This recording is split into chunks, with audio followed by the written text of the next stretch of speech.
días a todos y a todas. Y agradecer a los coordinadores del grupo de hipertensión pulmonar, de circulación pulmonar y de PID, especialmente a José Antonio Rodríguez Portal.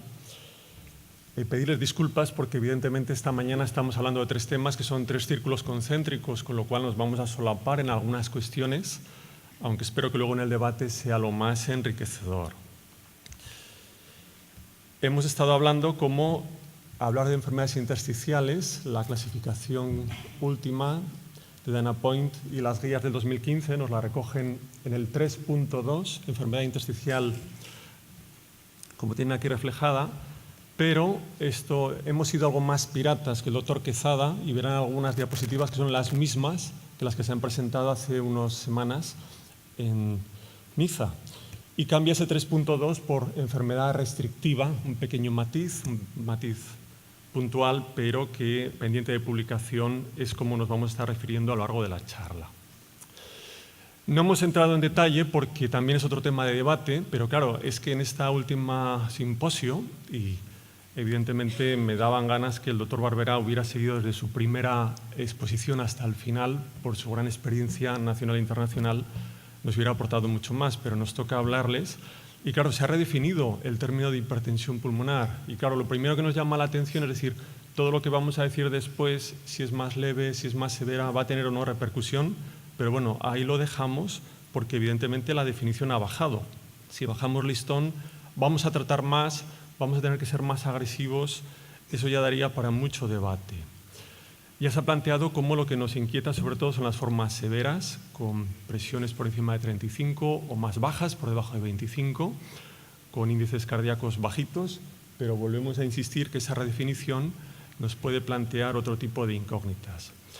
Y a fecha de hoy, en este grupo 3, lo que todos conocemos es optimizar. Estamos como los cardiólogos ahora mismo. Optimicen ustedes enfermedad izquierda, optimicen ustedes enfermedad subyacente o tratar la hipoxia. Y también, incluso en el grupo 5, que también comentaremos algunos detalles, vuelve a pasar lo mismo. Tratar la enfermedad de base. Y realmente las guías son muy taxativas. El cateterismo no está recomendado, excepto, y no digamos nada del tratamiento, cuando el uso de las drogas, ¿verdad?, no se recomienda. De todos conocido y como ya se ha comentado esta mañana. Claro, antes de ayer, a muchos de ustedes nos han llegado el último dato del registro español. Y el último dato del registro español, del 1 del 6 de 2018, tenemos casi 3.500 pacientes tratados en el registro. Por prevalencia, los números, ¿verdad?, no nos salen, o mejor dicho, nos salen, y esto quiere decir que todos estamos tratando a muchos pacientes y algunos de ellos dentro del grupo que estamos comentando esta mañana. Hay un metaanálisis fabuloso que desde el año 2000 al 2016 ha evaluado qué está pasando en este grupo que estamos comentando esta mañana. Realmente solamente evalúa 2 ensayos clínicos randomizados y 4 ensayos clínicos de un único brazo. Y lo que viene a plantear el metaanálisis, después de analizar todos los pacientes, es que tenemos muy poquita evidencia, tenemos todavía que necesitar un ensayo que verifique un mayor nivel de evidencia. Que reducido sería lo siguiente: no parece que empeoren la hipoxemia en la EPID, hay una tendencia a mejoría hemodinámica, es un tema controvertido, esa mejoría hemodinámica realmente tiene impacto clínico, es más marginal, es más limitada.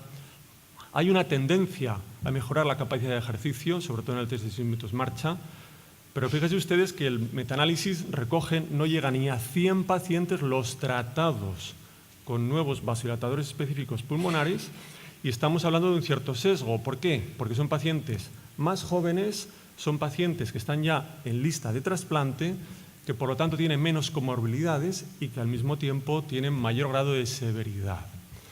Parece, no obstante, el metaanálisis concluye, después de analizar todos estos pacientes, que habría quizás algo dato mayor a favor de la EPOC de tratar con estos fármacos que la EPID y plantea la cuestión de la seguridad. Como ahora comentaremos, y lo que todos nos preguntemos, hagamos autocrítica, ¿está siendo útil esto que yo utilizo con mis pacientes? Porque son estudios pequeños, inconsistentes, heterogéneos, con beneficios muy marginales. La diapositiva es la auténtica que se ha presentado y está pendiente, ¿verdad?, en prensa. Tenemos un americano de Virginia, el doctor Nathan, y luego un alemán, el doctor Sicher, y bueno, pues donde planteaba un poquito en Niza hace unas escasas semanas. Esto es un espectro, tienen ustedes de amarillo a rojo, donde plantearíamos de una enfermedad más leve, más limitada en amarillo, a una zona más roja de una cierta severidad. En esa zona de severidad donde seguimos teniendo mínima afectación parenquimatosa verificada por la imagen, y insistir mucho en este aspecto, que luego volveré sobre ello, discernir si realmente estamos más en un grupo 1 o en un grupo 3. Tenemos pacientes con esclerodermias, esclerosis sistémicas, que han sido fumadores o lo son y tienen una EPOC leve, pero evidentemente el protagonismo lo adquiere ese grupo 1, donde vamos a poder tratar con los fármacos actualmente aprobados. ¿Y qué pasa con ese grupo 3? Pues en ese grupo 3 tenemos dos escenarios. Un escenario de una levedad o más pacientes moderados, donde no hay evidencia, y lo que nos decían en Dana Point, sí que estoy yo bien, en Niza, utilizar ensayos clínicos y, si acaso, considerar entrenamiento al ejercicio. Y en esas formas más severas, individualizar, por el muy pobre pronóstico que tiene, registros y ensayos clínicos. Vicent Cotten planteaba, ¿verdad?, cuando tuiteaba el día 1, lo que perfectamente resume lo que ha sido, al menos en este aspecto de Niza, la última simposio. Bien, y dicho lo cual, con las dos sesiones fabulosas, tanto del doctor Barberá como del doctor Quesada, yo con esto y con esta diapositiva realmente podríamos darnos por satisfechos, porque uno dice, esto es lo que hay, y si realmente en el último simposio mundial tenemos esa diapositiva, entonces querría ir un poquito más allá. Y ir un poquito más allá es lo siguiente, unas generalidades, vuelvo a insistirles, disculpas por algunas cosas que serán mensaje telegráfico, para reforzar más lo que luego queremos plantear. Vamos a hablar sobre todo de la fibrosis pulmonar idiopática como paradigma, con tratamiento farmacológico y no farmacológico. Ese grupo 5, esa antigua miscelánea de sarco, istio, LAM, que todos tenemos algún paciente en la consulta y a veces no sabemos muy bien qué hacer, y sobre todo, aún no habiendo nivel de evidencia, qué es lo que va a venir en los próximos meses o años, si hay motivo o no real para la esperanza. Aunque ya se ha planteado hace bastantes años el abandonar el término fuera de proporción y contemplar el de severa, todavía en la práctica clínica, se viene hablando sobre ello. Estamos hablando de pacientes, sobre todo, que tienen una limitación circulatoria, y a pesar de que hay grandes racionales y hay grandes hipótesis, no sabemos muy bien todavía por qué ese porcentaje, un 5 o un 10%, tienen formas especialmente severas. ¿Y en qué plano se posicionarían ustedes? Hay gente que en distintos foros, cuando estamos con neumólogos, cuando estamos cardiólogos, cuando están reumatólogos, hay gente que plantea el apoyo incondicional o el rechazo completo. Aquí en la sala todos tenemos pacientes tratados y, como se ha mencionado, en general no tendemos a enviar a centros expertos, con lo que eso también luego puede plantear. Claro, ya no es una cuestión en la evidencia de eficacia, está siendo útil lo que yo hago con mi paciente, sino, ¿y le estoy haciendo daño?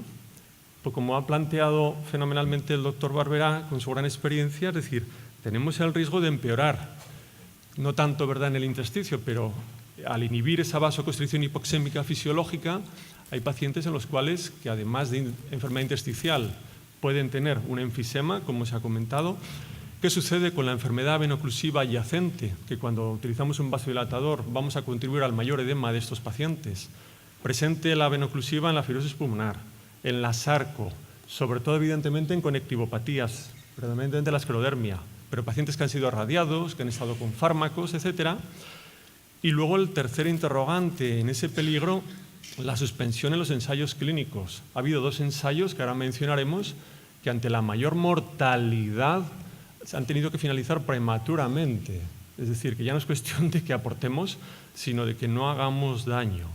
De hecho, algunos autores plantean cómo podrían algunos pacientes seleccionados esa hipertensión pulmonar ser un mecanismo adaptativo versus maladaptativo. Hay mucha literatura al respecto. Peor supervivencia, se ha comentado. Ojo con esos casos aparentemente que pensamos que estamos leves y nos podemos dormir en los laureles. Entre 6 y 12 meses hay que seguirlos, aunque sean aparentemente formas leves. el mal pronóstico versus la idiopática, ese hasta un 50% de esta entidad cada vez más diagnosticada por población más añosa y que no sabemos muy bien qué hacer.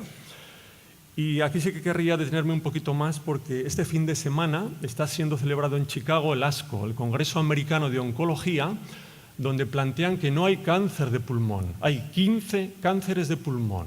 Nosotros estamos hablando ahora, por ejemplo, de fibrosis pulmonar idiopática, pero ¿qué tipo de fibrosis pulmonar idiopática estamos hablando? Y ahí entran en juego los fenotipos, fenotipos que nos permitan un fenotipaje genómico, un fenotipaje de distintos marcadores, algunos empiezan a emerger, y en esa línea, cuando hablamos de la hipertensión pulmonar asociada a la fibrosis pulmonar idiopática, empieza a haber en modelos animales, algunos de ellos, no el clásico KL6 o el MUC5, etcétera, son distintos, y entra en juego lo que se hace ya en muchos países, que es valorar mutaciones, polimorfismos, variantes del paciente que tengo delante, utilizar un panel para de esa forma poder saber qué tipo de fibrosis tengo, qué tipo de hipertensión tengo, y no hablar de forma global. Y hoy por hoy es el BNP, con sensibilidades y especificidades en torno al 90%, que es el único que realmente nos resulta de utilidad como predictor de mortalidad en la fibrosis pulmonar idiopática. Prevalencia se ha mencionado en ese 30-50, la compararemos luego con otras entidades y en ese porcentaje se va a incrementar evidentemente según la evolución. Las formas severas, que también se han planteado, que realmente suponen un porcentaje muy pequeño, pero que nos inquieta porque se ha planteado antes una pregunta muy interesante, que si el eco, que si el BNP, que si marcadores, tiene que haber una aproximación global, es decir, ¿qué clínica tiene mi paciente? La clase funcional puede no valerme porque tengo una limitación ventilatoria circulatoria. ¿Qué exploración clínica tiene? Las pruebas de función pulmonar. Como muy bien comentaba el doctor Meseguer, que no se ha mencionado, no he entrado en detalle a la esclero por cuestiones de tiempo, por ese cociente FVC del LCO, el antiguo criterio de Silver. Distancia 6 minutos, la imagen, el eco, es decir, es todo un continuum que nos permita valorar de una forma integral ante qué tipo. E insisto mucho con esto, ¿por qué? Porque si realmente el tratamiento es muy controvertido, como no tengamos muy claro el diagnóstico y ante qué tipo de enfermo tenemos delante, podríamos decir, verdad llanamente, apaga y vámonos. E insistir mucho, mucho, mucho en confirmar que realmente estamos ante un verdadero grupo 3. Según las series, hasta un 20, un 30% tenemos distintas posibilidades. Asocio un grupo 1, qué pasa con esa disfunción diastólica, como luego veremos en la sarcoidosis, etcétera, etcétera, etcétera. Y tengo que confirmar que realmente estoy ante un único grupo 3. No hay ausencia de correlación, hay una ausencia de correlación funcional. Las pruebas de función pulmonar nos valen para poco, salvo esa difusión que se ha mencionado. La imagen nos vale para poco. El eco no es una prueba perfecta, ni muchísimo menos con esos porcentajes en FPI. Fíjense que un trabajo del 2018, de este mismo año, hablaban de clasificar erróneamente hasta un 40% de pacientes con baja probabilidad, publicado hace escasos meses, de un grupo australiano. Y aquí estamos ante el cateterismo, que también se ha mencionado en esos escenarios y que incluso algunos grupos, como el grupo francés, incluso vuelve a recateterizar. Claro, ellos tienen mucha mayor accesibilidad y son más invasivos, más agresivos a estos pacientes una vez que han tratado para valorar si hay o no un beneficio real. Dentro de la fibrosis pulmonar idiopática, tenemos por todos conocidos, entrando ya más en detalle en tratamiento, las vías patogénicas conocidas, el óxido nítrico, estimulador de guanidato ciclasa, la vía de la prostaciclina y la vía de la endotelina. Y han sido a finales del año 90, el profesor Olszewski en Gießen, en Alemania, y posteriormente Gofrani en el 2002, los que se han lanzado, como ha comentado muy bien el doctor Barberá, pues en este mundo donde hablaron inicialmente, fíjense que estamos hablando de Ns muy pequeñitas, 8 pacientes, 16 pacientes. Pero al menos sí que se perdió ese miedo a ese posible empeoramiento del intercambio gaseoso por esa selectividad pulmonar, utilizando en este caso sobre todo predominio iloprosinalado o el sildenafilo. Eso ha dado lugar luego a una aluvión de trabajos, de estudios, tienen, como les resumo aquí, para todos los gustos, porque tenemos resultados muy desiguales. ¿Qué pasa con la hemodinámica? ¿Qué pasa con las pruebas de ejercicio? En ese sentido, quiero centrarme brevemente en los más importantes para el debate posterior. Los inhibidores fosfodiesterasa, los ERAs y, sobre todo, estimulador de guanidato ciclasa. En ese sentido, cuando participamos en el BIL 3, a todos nos llamó la atención cómo parecía que había una tendencia, fue un proyecto ambicioso de casi 700 pacientes con fibrosis pulmonar idiopática, no valorando convenientemente la hipertensión pulmonar, pero aunque había una tendencia, no se alcanzaron diferencias significativas. Y ya eso nos abrió un cierto escepticismo para pensar si realmente tenía sentido o no utilizar un ERA en pacientes que tuvieran fibrosis y además hipertensión pulmonar. Posteriormente se lanzó corte, el Brompton, a valorar, dentro de esa metodología tan estricta que tienen, ¿verdad?, los británicos, a 60 pacientes con hipertensión pulmonar y ver qué pasaba a nivel hemodinámico. A nivel hemodinámico lo que se vio es que no había eficacia, como tampoco había en test 6 minutos marcha. Pero este aquí que han publicado recientemente un grupo japonés, será porque son más pequeñitos, solamente a 12 pacientes, donde hablan de un potencial beneficio, al hilo de lo que les comentaba hace un momento, café para todos los gustos, en actividades de la vía diaria, utilizando una serie de cuestionarios, etcétera, pero como ven, unas Ns muy, muy pequeñas y con cuestiones metodológicas pues muy llamativas. El otro bloqueante de endotelina, que sufrió un frenazo brusco a las 34 semanas, cuando íbamos hasta las 52, fue utilizando el ambrisentan por esa mayor mortalidad, y fíjense que solamente teníamos 32 pacientes con hipertensión pulmonar documentada. Y aquí sí que hay un poquito más de esperanza, porque en el año 2010 Zisman planteó el estudio STEP, donde lo que valoraba era a 180 pacientes con fibrosis pulmonar idiopática avanzada, difusiones bajas, por debajo del 35%, 3 minutos marcha mayor de 50 metros y estudios de 12 semanas utilizando 3 veces al día sildenafilo. No obtuvo beneficio en los endpoints principales, primarios, que eran el mejorar un 20% del 6 minutos marcha. Como ven ustedes, solamente 9 de 89 o 6 de 91 lo mejoraron, pero sí que hubo mejorías tanto en difusión como en cuestionarios de calidad de vida, como en oxigenación. Y eso abrió un poquito la puerta a decir, 3 años más tarde, 2 cardiólogos dijeron, vamos a analizar qué ha pasado con este estudio que no evaluaba convenientemente la situación cardiológica de estos pacientes. Y estos 2 cardiólogos vieron una cuestión llamativa, y era que si bien la diferencia mínimamente significativa que se plantea en la FPI es de 24 a 45 metros, había pacientes que mejoraban hasta 99 metros en el 3 minutos marcha con diferencias significativas. ¿Y quién eran esos pacientes? Pues eran los pacientes que tenían sobre todo disfunción ventricular derecha, que lo que se vio era que llegaba hasta casi un 20% de ese tipo de pacientes, y lo que se planteó entonces era que este STEP podía tener cuestiones de un poder estadístico insuficiente y que por lo tanto el sildenafilo podría preservar la capacidad funcional, haciendo que los pacientes tuvieran mayor 3 minutos marcha, mejor calidad de vida en los pacientes seleccionados con disfunción ventricular derecha.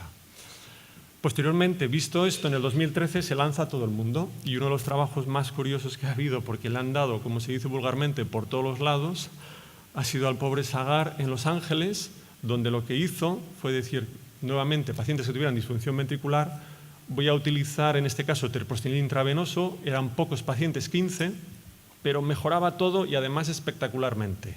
La hemodinamia, el 3 minutos marcha, el test de calidad de vida, etc. ¿Qué ocurre? Que cuando uno ve la metodología, uno dice, oiga, es que estaba de estos 15 pacientes, 9 con terapia combinada, con lo cual ya no solamente ha sido aquí el treprostinil, y luego tenía otro tipo de cuestiones que luego, si quieren, podemos comentar. Riociguat, Marius Hopper en Hannover plantea ya también inicialmente, en el año 13, qué pasaría utilizando un estimulante de guanidito ciclasa en pacientes con hipertensión pulmonar en enfermedades intersticiales. La verdad es que el grupo de pacientes eran poquitos, eran 22, y él lo que quería evaluar era seguridad solamente junto con tolerabilidad. Pero además pudo ver solamente en esos 22 pacientes que los pacientes caminaban un poquito más, hasta 25 metros, y que las resistencias vasculares eran mejoradas.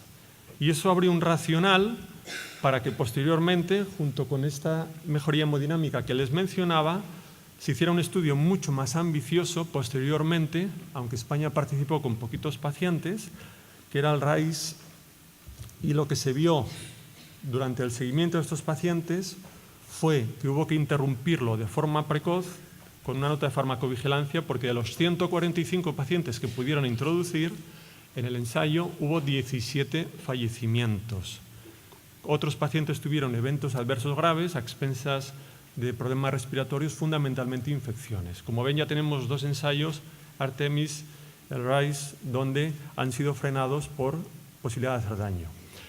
Y claro, surge otra pregunta, y esa otra pregunta, los pacientes que tenemos ahora en nuestra consulta, que estamos utilizando nuevos antifibróticos, sea pirfenidona, sea nintedanib, o como el propio Ragú, que es inasequible al desaliento, acaba de publicar ahora en el JAMA, ahora de mayo, lo último, la pentraxina 2, que también enlentece, o como se ha planteado ahora en la ATS, viene el Riplazim, el Pamrevlumab, ya empezamos con los monoclonales. ¿Qué va a pasar? ¿Va a tener algún tipo de impacto esto en la hipertensión pulmonar? Pues sí, y sí que lo tiene, pero de momento solamente demostrado en modelos animales. Porque la pirfenidona, aunque no se sabe con certeza al 100% cómo es su mecanismo de acción, por su posibilidad antiinflamatoria, y sabemos que en distintas formas de hipertensión pulmonar, en la idiopática, portopulmonar, VIH, hay un cierto componente inflamatorio. Y además de su acción antifibrótica, ejercida sobre todo por la vía del PDGZ, el factor de crecimiento plaquetario, podría inhibir la profilación de células del músculo liso. Ha salido también algunos trabajos relacionados con el nintedanib. Y claro, uno se pregunta, me voy a 2 polos, los inhibidores de tirosin quinasa, el imatinib en su momento mejoraba bárbaramente. Los pacientes con hipertensión pulmonar, si se acuerdan, cómo Gofrani en su momento rescataba a algunos pacientes, aunque posteriormente Marius Hopper con el IMPRES demostró que por toxicidad se retiró, pero luego al mismo tiempo hay otros fármacos como es el dasatinib o el posantidib, es decir, hay distintos inhibidores de tirosin quinasa que me pueden dar hipertensión pulmonar. No sabemos muy bien qué va a ocurrir, pero en modelos animales sí que parece que mejora de forma significativa. Y de hecho han sacado ahora un trabajo muy interesante relacionado en esta línea. Bueno, ¿y tenemos vida más allá de los fármacos o solamente tenemos esta posibilidad? Pues esta es otra de las diapositivas idéntica que se planteó en Niza, donde como pueden ver a veces se nos olvida pequeños detalles, cómo está a lo mejor de hierro en mis pacientes, a lo mejor hay posibilidad de algún tipo de entrenamiento supervisado, etcétera, etcétera, que no se nos puede escapar. Y de obligada mención es el trasplante. Estamos aquí planteando nuevas alternativas, nuevos tratamientos, pero fíjense que los últimos datos disponibles en España es la EPID, se lleva prácticamente, ¿verdad?, una tercera parte de los más de 300 pacientes que se han trasplantado en España. 77 fibrosis pulmonar idiopáticas con 19 hipertensiones pulmonares. Y aún más, las urgencias 0, como podríamos decir que hay un empate técnico, tanto EPID en este caso como FQ, que dirime el empate la hipertensión pulmonar. Son pacientes en los cuales no podemos olvidarlo. ¿Alguna palabra relacionada con sarco, istio y el resto de entidades? Grupo 5, saltamos ahora del 3 al 5. Sarcos, prevalencia hasta un 15%, hay diversos mecanismos. No se nos olvide, por favor, la disfunción ventricular izquierda, que fíjense que en una serie muy amplia de Vaughan en Cincinnati, en Ohio, que es el que más sigue a estos pacientes, 20 pacientes de 130 la tenían, un porcentaje significativo. Y el grupo holandés les sugiero, porque es muy práctico en la práctica clínica diaria, la posibilidad de tener un algoritmo donde plantea básicamente lo que venimos hablando toda la mañana. Clínica, función pulmonar, etc. El único estudio un poquito más representativo que realiza el propio Vaughan allí en Cincinnati es a 35 pacientes con sarcoidosis, donde demuestra un beneficio hemodinámico, pero no en capacidad de ejercicio, y con un impacto clínico posterior en los pacientes más relativo. Con la histiocitosis nos vamos hasta casi el 92%, según las series, que son pacientes que se han evaluado en trasplante pulmonar, la posible asociación con la venoclusiva, y bueno, tenemos, como decíamos a lo largo de toda la charla, trabajos para todos los gustos. Fíjense, case report, dramática y sostenida respuesta de una histocitosis con distintos fármacos. Un paciente que inicialmente está con diltiazem, que está con bosentan, que luego está con sildenafilo, que luego salta a tidalafilo. Como estos en literatura podemos encontrar un buen número de ellos. En la LAM, de 106 pacientes, al final 6 pacientes precapilar, 2 pacientes postcapilar en la serie más amplia del grupo de Freisas, y plantean lo que también hemos estado hablando, la importancia, en otro trabajo reciente, en este grupo de pacientes en concreto, nuevamente, de la difusión. Y finalizo con qué es lo que va a venir próximamente. Pues a modo telegráfico, ¿por qué no hay eficacia en los ensayos? ¿Porque los fármacos no funcionan o porque estamos diseñando mal los ensayos clínicos? Pues probablemente sea por una mezcla de todo, pero incide sobre todo Nathan, que es una autoridad mundial en este campo, donde tendríamos que saltar, al menos en el mundo de la fibrosis, como la hipertensión pulmonar. Utilizar distintos endpoints que nos permita de alguna manera no solamente quedarnos en esos 6 minutos marcha, etc. En ese sentido aquí se ha planteado, bueno, ¿y vosotros qué hacéis? Pues nosotros lo que intentamos hacer a duras penas, porque está costando un montón, es introducir a pacientes en ensayo clínico. Y en este caso, ver, está ahí publicado y tiene los criterios de inclusión, lo que plantea, estamos intentando participar en un ensayo que finalizará en el 2020 para 176 pacientes a un año vista, utilizando tanto pirfenidona como sildenafilo. Le añadiríamos sildenafilo, fíjense el listado ya mucho más ambicioso a la derecha del montón de endpoints que queremos perseguir. Aquí estaría un poquito el algoritmo donde se plantea la evaluación hemodinámica, y aquí está el protocolo estrictamente donde van unos pacientes a pirfenidona, sildenafil, otros pirfenidona con placebo. Segundo ensayo, que tendremos datos este año, treprostinil inhalado, solamente 4 veces al día, 314 pacientes, 120 centros. Y este ensayo es más interesante porque ha incluido pacientes que tienen además enfisema junto a la fibrosis. Y bueno, y la bardosolona, que los nefrólogos la utilizan mucho en el Alport, y es un fármaco conocido, pues es un nuevo fármaco que lo que nos hace es induce el factor de transcripción en FR2, que está presente en muchos mecanismos, que restaurando función mitocondrial, baja inflamación, baja fibrosis, y ha sido muy llamativo. Fíjense que en un estudio, el Lariat, de 166 pacientes, donde metían 8 pacientes con fibrosis pulmonar idiopática, pues bueno, visto lo que se publica en la literatura, casi 40 metros en FPI, algo más discreto en sarcoidosis, ahí está. De hecho, tiene un ensayo ahora mismo, que es el Catalyst, en fase 3 para enfermedades de tejido conectivo, y tenemos que tener datos ya, están a punto de salir. Y lo que venimos hablando por activa y por pasiva, stem cells, donde realmente venimos hablando casi 20 años, pero seguimos en modelos animales, sobre todo actuar en acciones más tempranas, más inflamatorias que fibróticas. 28 ratas, los brasileños, tanto en este trabajo de Mendoza como los chinos, en otra serie que han estado planteando, pero no damos realmente el salto a nivel animal. Y finalizo con el último aspecto de interés, y es que, bueno, hace ya mucho tiempo, ¿qué pasa con el óxido nítrico inhalado? Ya en el 2001, en el grupo de Massachusetts, Richard Chanik lo utilizaban algunos pacientes como puente al trasplante. Y lo que hay ahora es un ensayo que tendremos datos a final de este año, que es en 40 pacientes con fibrosis pulmonar, un estudio inicial de 8 semanas, cuando ya había habido, fíjense, en estudios iniciales para racional casi 100 metros de más en el 6 minutos marcha, utilizar, aquí tienen, tradicionalmente utilizábamos el óxido nítrico en los hospitales, que era implanteable en neonatos, en otro tipo de poblaciones, por lo muy voluminoso. Pero ¿qué ocurre si se lo doy a mi paciente, como puede ser un dispositivo de oxígeno portátil? Tiene una triple luz la cánula, y de esa forma lo que me permite, el paciente va cargando sus cartuchos y el paciente se lleva su pulso de óxido nítrico.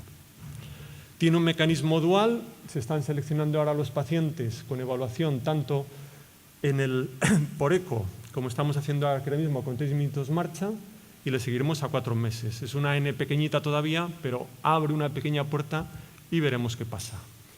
Y la genómica.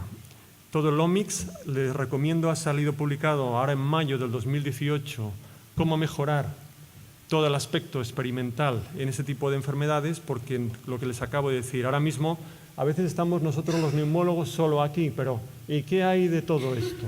Necesitamos un fenotipaje profundo de nuestros pacientes.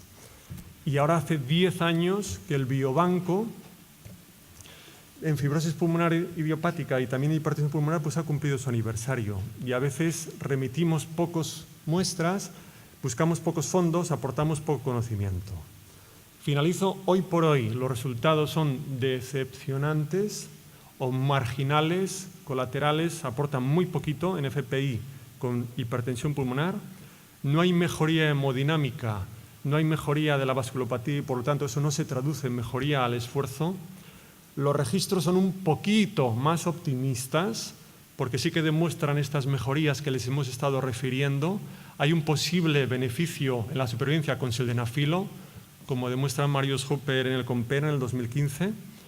Hay una necesidad muy importante de definir medicamento adecuado, población objetiva adecuada y endpoint adecuado, y eso nos lo va a permitir el fenotipaje.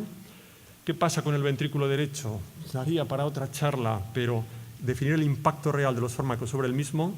Y por último, definir realmente ese fenotipo, esa genómica, individualizar, que como se ha mencionado muy bien esta mañana, nos va a permitir hacer una medicina personalizada. Hoy por hoy, esta es la diapositiva en la que hay y que hagamos un poco lo que podamos. Muchísimas gracias.